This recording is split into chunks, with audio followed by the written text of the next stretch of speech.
Hey everyone, RogueGold here. Welcome back to The Division 2, and today we got some stuff that I want to talk about, because by all accounts, it looks like we are knee-deep into a Heartland tie-in storyline happening via some of the game's lore comms, which may sound awesome until you remember that Ubisoft canceled the damn thing back in May. So, kind of a bittersweet topic to go over, but in this video I want to recap what's happening there, try and explain why we're seeing this play out despite the cancellation, and just generally theorize about what might come next. We'll dive right in. If you do end up enjoying the video and you want to see more Division coverage and content like this, then I would appreciate you clicking that subscribe button if you haven't already. There's plenty more on the way. But without further ado, let's get into it.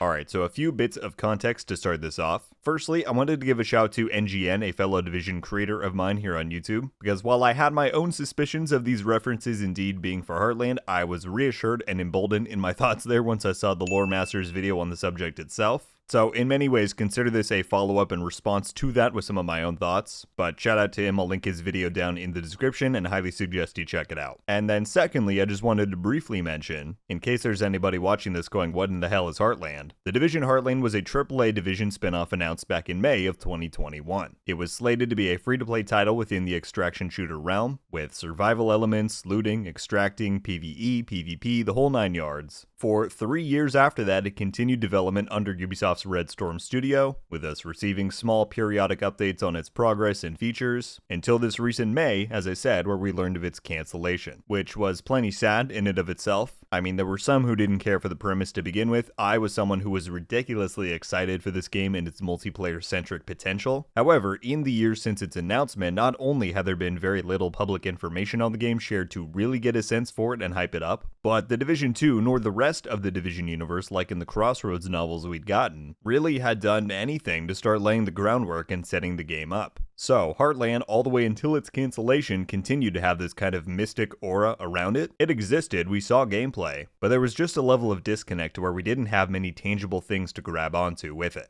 Until now. So jumping over to the Division 2 now, the latest season of the game has been diving deep into the lore side of things. And one such outlet for that is the weekly lore comms that you can earn by playing the Descent game mode. Now, we're going to go pretty in-depth on some of the comms released from Descent so far this season, so just be warned for spoilers there from here on out if you care about those. Now, the first few comms already came with one big reveal, that being that Division agent Melanie Hoskins was coming back into the picture, an agent we met in an audio drama transmedia project titled Hearts on Fire. I talk a lot more about her return and its significance in this video that I did recently. You can find that link in the description below if you're curious, or in the upper corner right now as well. But as the weeks have progressed here, what we've begun to learn a lot more about is what Hoskins' objective is under Aaron Keener's direction. And as wild as this sounds now, knowing that Heartland has been cancelled, it fully appears that she was sent into Silver Creek on a high priority covert mission, which, refresher, was the town and location that the Division Heartland was said to be set in. The first clue we got of this being the case came in the third comm of the season, I believe. It was right at the end. Take a listen. Well, I do what, exactly? Go on a little field trip to a small installation in a tiny town in the middle of nowhere. So of course that does not specify anything, but as soon as it was released, I saw many people going, tiny town, middle of nowhere, Silver Creek, and maybe there was some room left for doubt until we got this next comm. Take a listen. This place is a war zone. I figured it would be bad, everything is, but you could have warned me it would be this bad. Welcome to a picturesque... Thanks. Not the small town vacation I was hoping for. There's fighting in the streets, there's a resistance, but they look like shit. Where the fuck is the Division? You were a good EMT. Remember to ignore the chaos. Cal's Hunter is the mission. Stay alert and expect contact once you get close to the installation.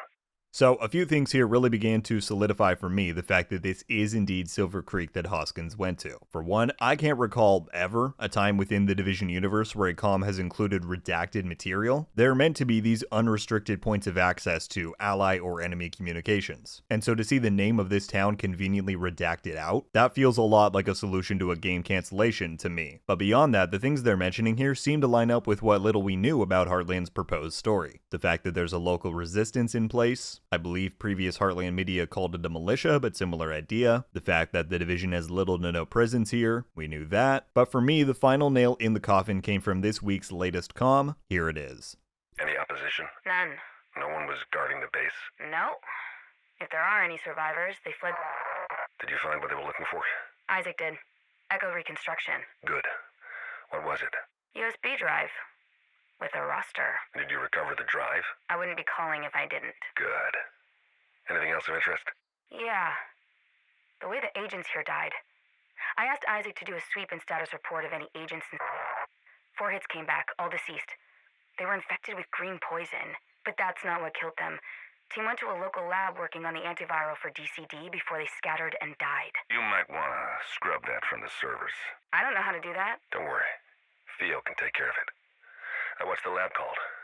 So, Keener had mentioned this installation in the previous 2 entries, but obviously it was a bigger focus in this one, and to me, it seems to share a lot of similarities with the seed storage complex that we knew resided within Silver Creek. If you want some more info on how we knew all of that, or the full details, I'll link you this video I made on Heartland's story over a year ago, link in the top corner and down in the description. But the idea was that the only division presence here was a team assigned to guard this complex at the very start of the green poison outbreak, which brought into question its significance. How important could it really be? But if there was a secret lab there, like Melanie reports, and she even says no sign of the division team assigned to guard it, again, to me, there's just far too many signs here, all pointing to the fact that yes, these comms we're getting from Descent were seemingly all about beginning to set up some further lore about Heartland and Silver Creek, which, in retrospect, just plain hurts, given the fact that the game is now cancelled. This might raise the question for some of you listening, okay, so why are they giving us tie-in comms if the game has since been cancelled? Now, I don't have a definitive answer as for why they decided to keep these comms in the release rotation after Heartland's axing. I would presume it's because they'll still have significance to the larger universe, with Keener mentioning that one of Cal's hunters is involved here. Also because Melanie Hoskins is the one going to Silver Creek, she could reappear and become important in the Division 2 itself. But as for the logistical side of things, these voice actor recording sessions happen far in advance.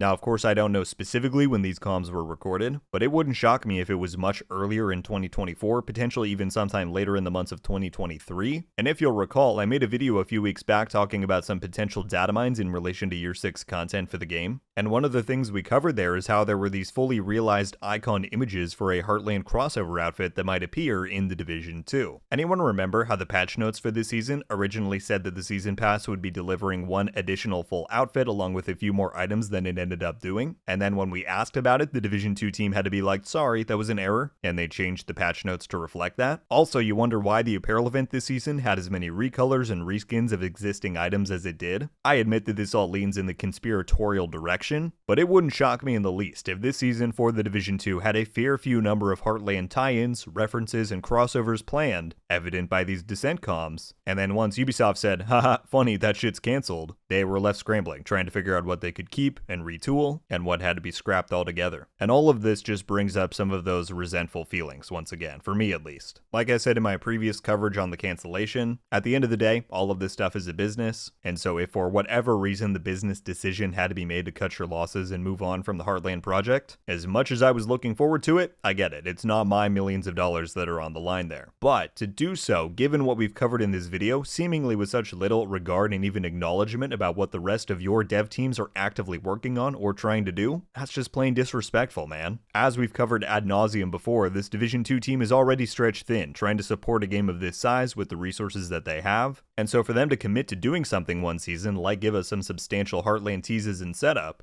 just for Ubisoft to cut their legs out from under them and cancel the damn game 3 weeks before said season releases with no heads up or prior notice so that they could plan accordingly? Damn, dude. That just feels like a classic case of the right hand is doing one thing, the left hand another, and the body has no ability or desire to try and sync the two up. It just sucks, man. That's what it comes down to at the end of the day. It sucks that we waited for Heartland for so long just for it to not go anywhere. It sucks that the Div 2 team waited to start doing tie-ins for so long, and yet as soon as they finally try to, they get blindsided by corporate. But what's one to do about it, you know? I've seen many speculate and theorize that they hope that the Heartland story still gets adapted in some form within the Division universe, like it gets turned into its own novel, or even some kind of animated series on a streaming platform. That would be awesome, of course. I have my doubts, unfortunately, but we'll see. I truly just hope that as we head into the back half of 2024 here, with Julian Garrity coming back to the franchise as executive producer and with the Division 3 starting up development, that we start to get on an upward swing here in terms of respect and dedication from the publisher. Because the Division deserves it, man. I think we've been through more than enough.